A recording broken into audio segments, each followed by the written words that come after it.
uZandile Khumalo uthi uSenzo akalitholanga usizo lokuqala emva kokudutshulwa. Emva kokubona ukuthi umeyiwa usedutshuliwe, yena waya kwamakhelwane kuMamphiri, wamtshela ngosekwenzekile, wacela ukuthi ashayele amaphoyisa, kodwa-ke wenqaba ngenxa yokukhungatheka. Lokhu ngiphinda ngithi fona Maphiri, fonela amaphoyisa. Wathi hayi angeke ngikhone, wamemeza uMthabiseng, wathi angisakwazi ukucabanga, wamemeza uMthabiseng wayesegeyidini. Uthi bamphuthumisa umeyiwe esibhedlela, nokwathi uma befika bathola ukuthi useshonile.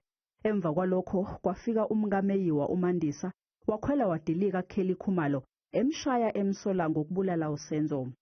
Ngena kwakuMandisa ehamba nabangani bakhe phambili, and then mabefika baqonda straight kuKelly, bafike bamshaya. Mayelokhu emlisa kanjalo elokhu emkhomba ethi usumbulele.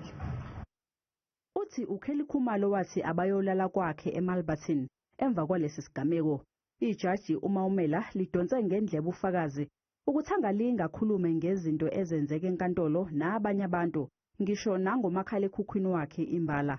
Icala lihlehlele umhla ka-15 no-16 kuNhlangulana.